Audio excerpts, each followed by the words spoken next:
Hi, it's Dwyer, October the 30th, 2017. GamblersAdvisory.com, dwyersportsbetting.com. Remember, both of them free sites. Remember, the opinion you should follow should be your own. Just consider this video to be a second opinion from a complete stranger online.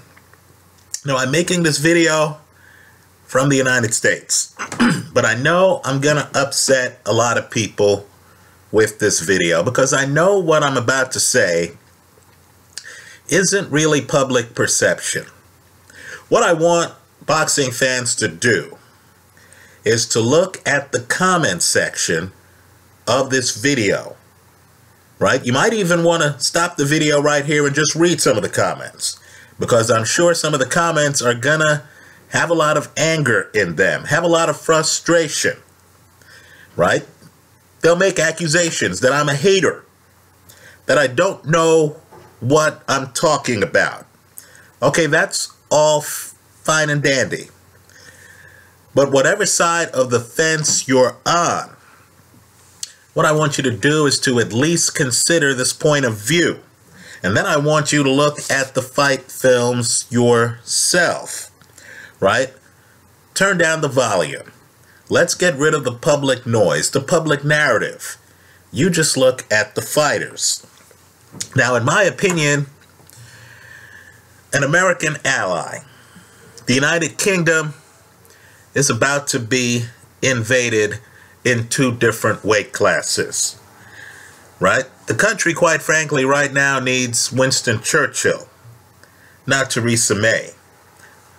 Let me start, quick comment about the super middleweight tournament, right? Everyone is buzzing, I'm sure, about George Groves against Chris Eubank. That's a big fight, isn't it? I'm sure they're also buzzing about unbeaten Callum Smith, Mundo, right? He's fighting an old man, Jurgen Braehmer, an old man who, curiously enough, was seated lower than him in the WBSS tournament. Well, let me just say, Jurgen Braehmer was the champion. Let's not get confused. At 175 pounds, he was the champ, folks. He was on his way to defending his title. Don't believe me? Look at the judges' scorecards. When he suffered an injury and had to withdraw mid-fight against Nathan Cleverly. So then he looked at the people participating in the tournament at 168 pounds. And I have no doubt that Braehmer, old man Braehmer, looked at the list that included Groves, that included Eubank, that included Smith, and thought to himself, I can beat him, and him. Now, he just fought Rob Brant. Understand, Brant is so talented that the other guys in the tournament, guys like George Groves, guys like Chris Eubank, had a chance to pick then unbeaten Rob Brant as their opponent. They passed on Rob Brant.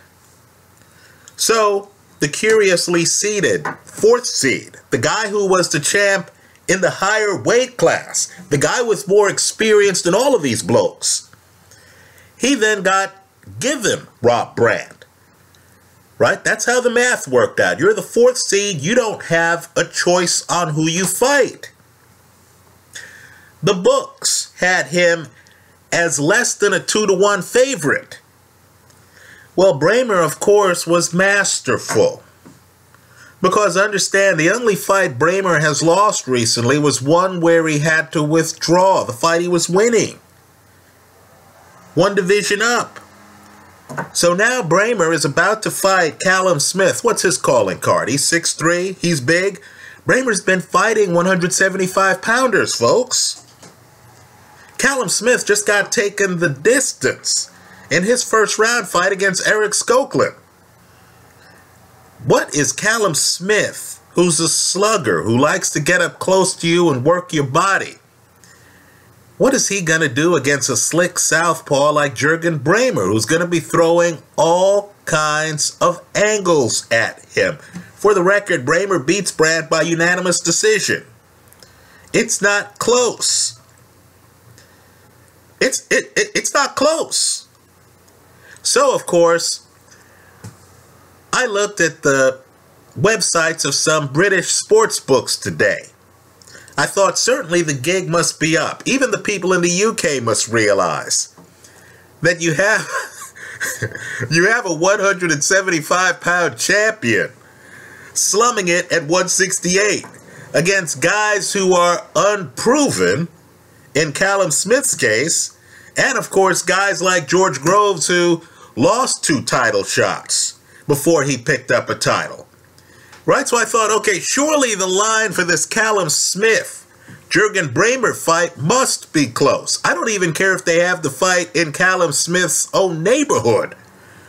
Right? People need to realize that Callum Smith, who's fought next to nobody, would be in the ring against a guy who's fought a lot of people, who's proven, who angles-wise is a tough matchup. Southpaw against regular fighter.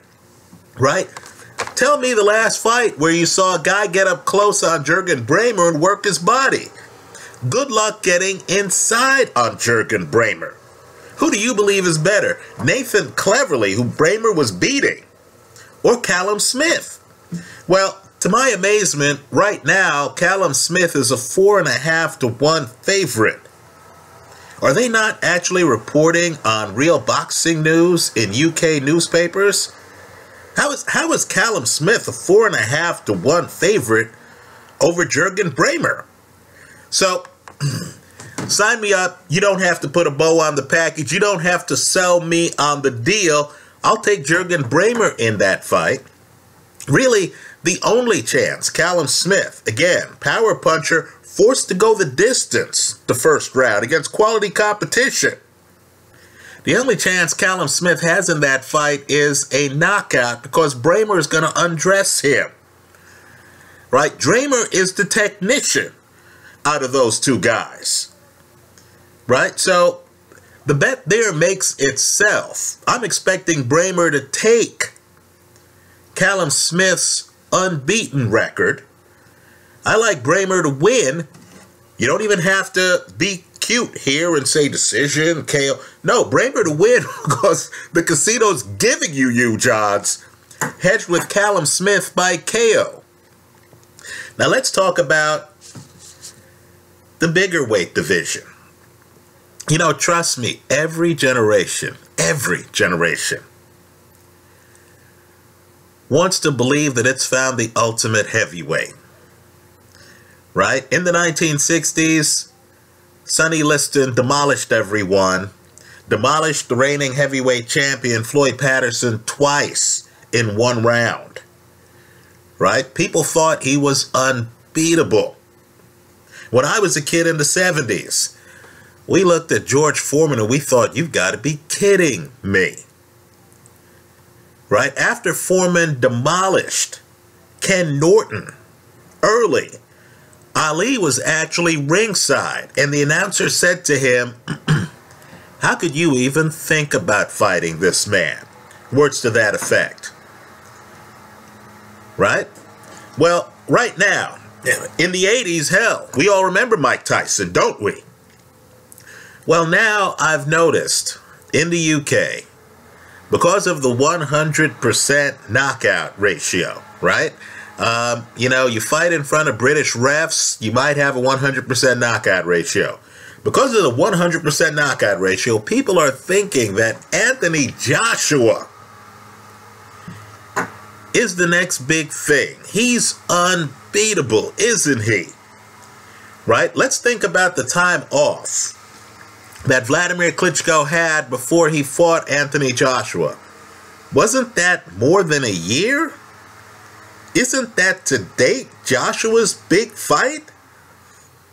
Well, let me just say, as people here know online, I view Joshua as a bubble. Let's give proof from a betting perspective. The over-under for his fight against Dominique Breazeale, a legitimate contender, was 3.5 rounds.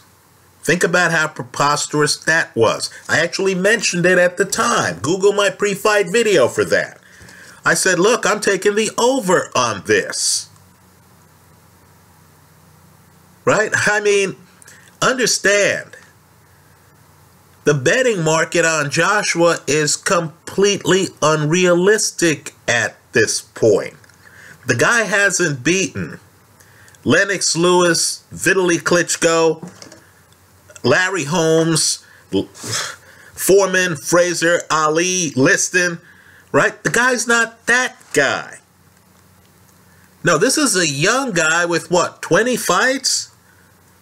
Who's never gone the distance. Some of his opponents belong in witness protection. Who are the big opponents he's faced? Right? Vladimir Klitschko, by the way. Vladimir Klitschko, who had been out the ring more than a year, put him on the floor, didn't he? Right? Dylan White.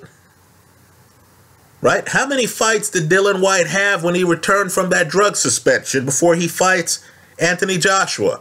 Now, I don't mean to say that Joshua isn't a world-class fighter. But let's just say you saw Carlos Takam. You saw Carlos Takam on his back foot, right? Somehow dodging Joshua shots. Then you saw the referee. I can't even say Joshua stops Takam. No, the ref stops Takam. I've watched a lot of boxing match, folks. I have no idea, none, why the referee stopped this fight. Now, I know there's some, right? Good friend of Joshua's trainer, Carl Froch, right? Keep in mind, Robert McCracken used to be Carl Froch's trainer, right? So, of course, in boxing, it helps to have friends. It helps to have grateful former fighters. Carl Froch came out and said, oh, I thought the stoppage was warranted. What fight was Carl Froch watching? Right? This stoppage was ludicrous. Now, keep in mind, it's particularly ludicrous in a heavyweight title fight where the young champ has never gone the distance, where the one knockdown in the fight, which happened several rounds earlier, right, has Carlos Takam getting off the canvas so coherent. Look at the film. He's so coherent. He actually gestures and talks to the referee after he gets off the canvas during the count. So Carlos Takam has his faculties. We're at the point in the fight where the veteran, in the last 6 minutes, might try to make a stand against a guy who's never gone the distance. And the ref stops the fight. Folks, the only reason Anthony Joshua has his KO streak intact is because of the referee in this fight. Now, let me just say, Carlos Takam on his back foot isn't exactly Hughie Fury on his back foot. He's not exactly Tyson Fury on his back foot. Hell, he's not even David Haye on his back foot. If you're a fan of British heavyweight boxing, you need to remember those three names, because all three of those names have a shot against the version of Anthony Joshua who fought against Carlos Takam. Keep in mind, Takam's outside. Takam is really more of a slugger himself. He's not a stylist. Takam is normally in the ring trying to hurt you. He's not trying to outpoint you.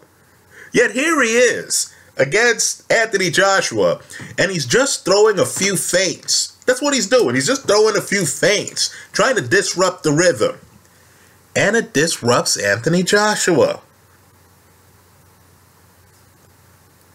Well, let me just say this on Joshua, because this opens the door to more heavyweights than I suspected before the fight. Right? Can we agree that Joshua's offense is not that varied? Right? He's coming in, he's trying to hit you with a left hook or a chopping right hand. Can we agree that that's his game? Occasionally he tries to get off boxing shots. And I mean occasionally. Right? Can we agree, in terms of foot speed, ability to move, that Anthony Joshua, like Sonny Liston, is not sudden? In other words, you're looking at him against Carlos Takam, who doesn't have the best legs, right? Forget this fight. Carlos Takam, usually when you watch a Carlos Takam fight, he's not moving around the ring. He doesn't have the best legs. But yet Anthony Joshua had a hard time even pinning him on the ropes. Joshua had to work hard just to corner Carlos Takam. And even those moments were fleeting. So Joshua's not sudden. Let me say, there's certain heavyweights who can hit you from across the room. David Haye, when he has two good Achilles. Right? David Haye on one leg, I agree, can't hit you across the room. But when he has two good Achilles, he can hit you from across the room. Deontay Wilder, who's relevant to this conversation, can hit you from across the room. Right? It's what I call ring coverage. Can we agree?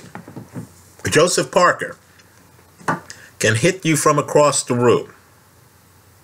Can we agree that Anthony Joshua doesn't have a lot of ring coverage? There's a reason why he's constantly trudging along, trying to catch up with Carlos Takam, right? It's because he couldn't stand still, like a Wilder would. Have Takam then come in his range and then drop the punch on him from across the ring. Right? Can we also agree that Joshua is a bit predictable? He's the actor who is scripted. He can't go off script. Right? Watching this fight was like watching paint dry, wasn't it? You didn't get the feeling that there was a plan B that Joshua could go to. Right? This isn't an Ali figure who, against George Foreman, dangerous puncher, on the fly decides to rope-a-dope. Right? Surprising his corner. You know Joshua's not going to surprise his corner. You know Joshua is listening to his corner. Right? Whatever happens in the round, you know Joshua needs to wait until the end of the round to make adjustments. Let me also say, too, he's methodical. He's winning the rounds because Carlos Takam's playing a keep-away game with a lot of feints where he's trying to push this to the later rounds. Right? Against a young guy who's never gone the distance. Okay, fine. So Joshua's winning the rounds. But my goodness, isn't he a bit methodical? I was watching him. Tell me the part of his game plan that I'm missing here. He's here. He is moving forward, right? Not running forward. This isn't Golovkin against Kell Brook, where Golovkin decides he's going to try to hunt down Kell Brook and starts running up to Kell Brook. This isn't Golovkin against Canelo. There are parts of that fight where Golovkin runs up to Canelo. Joshua is methodical. He needs to have his feet right. He's not a jazz musician. He's not Joe Calzaghe. A guy who can move fast, who can improvise, right? Improvise. Right? No, this guy's like this. He's coming forward like this. Right? He was throwing a jab. Carlos Takam was dodging the jab by just backing away. Right? Let's just say Larry Holmes is safe in terms of having a better jab than Anthony Joshua. So Joshua then starts throwing some left hooks. Tell me if I'm wrong. Joshua starts throwing some left hooks, then Joshua gets close enough, he loads up on some chopping right hands at 45 degrees, right? Folks, that's his game. That's his game, right? Joshua has other punches. We didn't really see them in this fight. He certainly hit Vladimir Klitschko with a Hall of Fame level uppercut. Right? Joshua at times can lower his shoulder when he's up close to you and hit you in the ribs with a body shot. Here's what I want the boxing press to do. go up to Carlos Takam. Takam's one of those heavyweights who, to quote Tupac, has been around, right? He fought former world heavyweight champion Alexander Povetkin.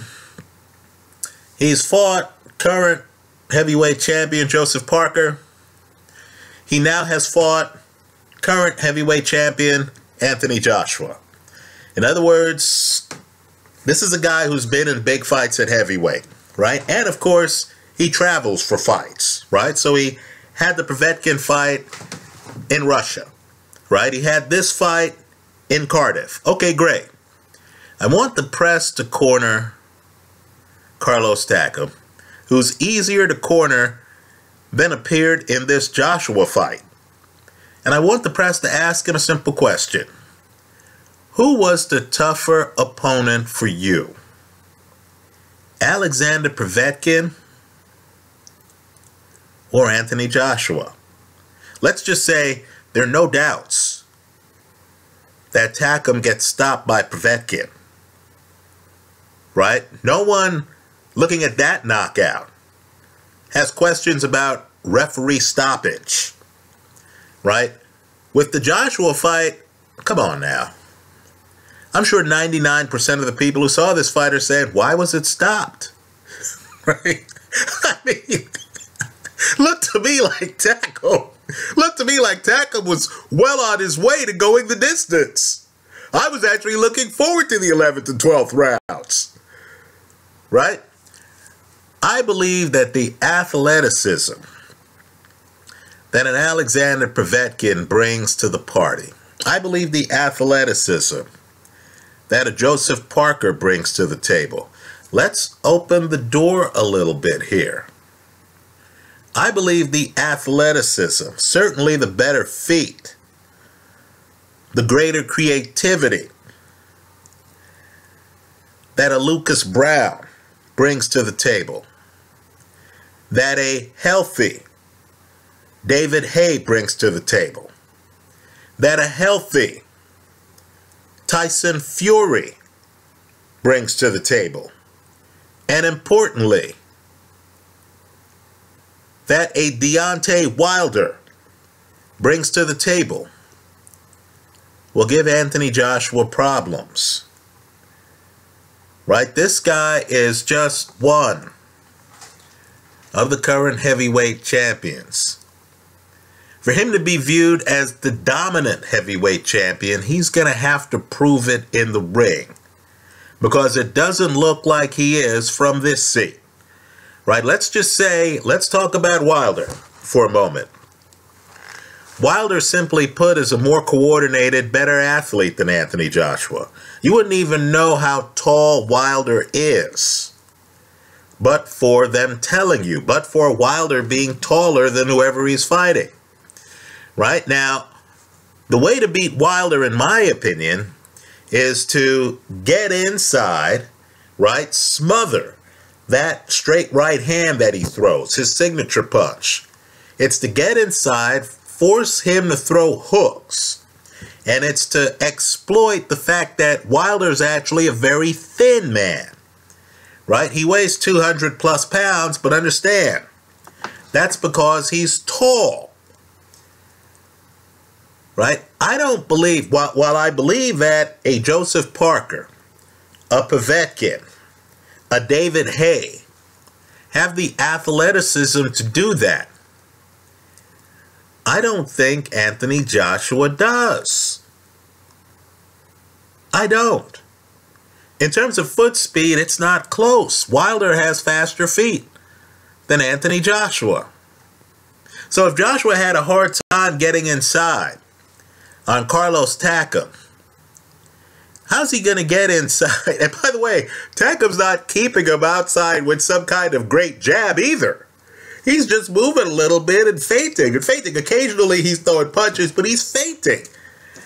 And poor Joshua gets caught up in Takam's rhythm. Right? Joshua keeps resetting. You keep resetting against a guy with as good a long right hand as Deontay Wilder has, and you're going to be in trouble. I mean, big trouble. That's Deontay Wilder's signature. There are a long list of guys who were doing okay against Wilder, right? Arthur Spielka, Gerald Washington, they were doing okay against Wilder. They got hit once, and life wasn't the same. Before this fight, I thought Joshua would have the edge on Wilder. Now I view the Joshua-Wilder fight as a jump ball. I'd bet distance on that fight, right? I don't think that fight would go the distance, right? But I don't know who wins that fight. Let me just say outright here, I'd certainly take, especially given the hypothetical odds posted on sites like Odds Checker right now for Joseph Parker against Anthony Joshua, I'd certainly take Joseph Parker over Anthony Joshua. I would expect Parker to win that fight. I would only give Joshua a puncher's chance. The fight could be in Cardiff. The fight could have this same referee. I would only give Joshua a puncher's chance. Lucas Brown, I'd take Lucas Brown over Anthony Joshua. Brown's big, but Brown's an athlete. Brown can move, right? Brown's legs are a lot better than Anthony Joshua. Brown can change cadence, right? The rhythm of a fight. He's not just, Anthony Joshua playing the same tune from start to finish, right? Right? No. Brown would mix it up. Brown is more jazz than, the three-note melody that Joshua plays. Let me say this about David Haye. Joshua better hope he doesn't fight David Haye. Right? David Haye has much better head. By the way, Joshua, no head movement, right? He has his hands up. That's his defense. He's catching shots on his hands because, in my opinion, he doesn't have the reflexes to move his body out of the way. So you're not going to catch Joshua with his hands down. He has his hands high. He's following a script. David Haye, by contrast, can drop his hands. Right? Let me say this too. I've long said this online. David Haye, and I'm talking about a healthy David Haye. Right? I'm surprised he's fighting Tony Bellew so soon after Achilles surgery. Right? But a healthy David Haye is one of the hardest punchers pound for pound in boxing. Let me also add this. Can we agree that David Haye has faster hand speed today than Anthony Joshua? Joshua can throw a good 1-2 when he sets his feet. Right? David Haye's a little bit different. His feet don't have to be fully set for him to get off power shots. Right? Simply put, after watching this last Joshua fight, not only am I not convinced that Joshua is the best heavyweight in the world, I'm not convinced that Joshua is the best heavyweight in the United Kingdom. So, Deontay Wilder from the United States, I think he's serious competition for Anthony Joshua, wherever that fight is fought. I think Joseph Parker from New Zealand, I think he shows up in the UK, he leaves with Joshua's heavyweight title, right, to add to the one he already has. I think Lucas Brown can make the trip. I think Lucas Brown can take the trip.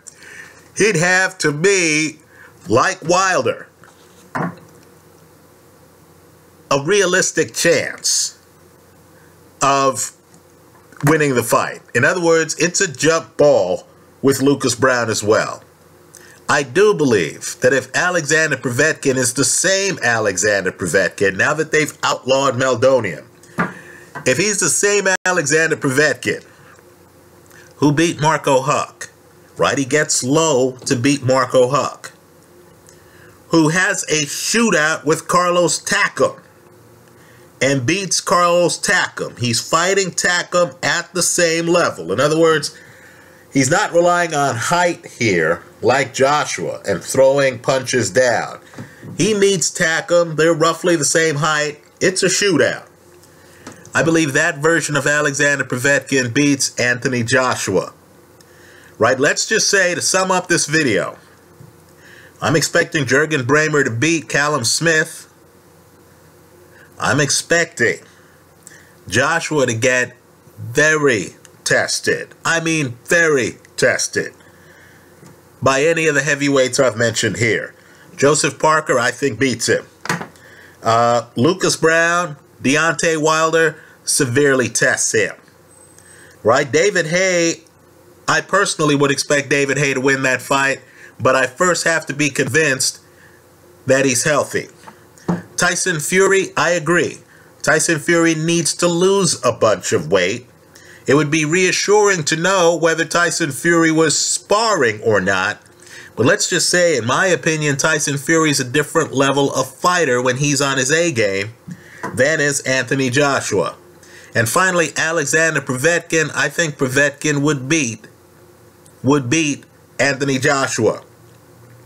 Right? The heavyweight title to me right now, not these sanctioning body belts, but the title with the people, it's up for grabs. Right? Someone is going to step forward, and someone is going to show us that they're the best. Right? Hasn't happened yet for me. Let's just say I looked at this Carlos Takam fight, and I was expecting Joshua to win. I made a pre-fight video on it. And as I was watching the fight, I saw Takam doing some moves that a prime Mike Tyson would have walked through. Right? I just kept waiting for Anthony Joshua to let his hands go. I'm still waiting. He didn't. The ref stopped Carlos Takam, not Anthony Joshua. Don't get me wrong. Joshua was well on his way to a decision. Well on his way to a decision. But let's just say Takam takes some punches. That's the other thing too. We want to believe this guy is such a huge puncher. Right? Takam never looks out of it to me in this fight. Never looks hit with a shot where you got the feeling it was over, that life was different. Right? I even question the greatness of Anthony Joshua's punching power. For those who recall, Vladimir Klitschko makes it to, what, the 10th or 11th rounds of that fight? Carlos Takam makes it to the 10th round of this fight. Is the public narrative of this guy being a murderous puncher proven by the facts? Anyway, let me hear from you. I hope you leave your comments in the comment section of this video. Thanks for indulging me.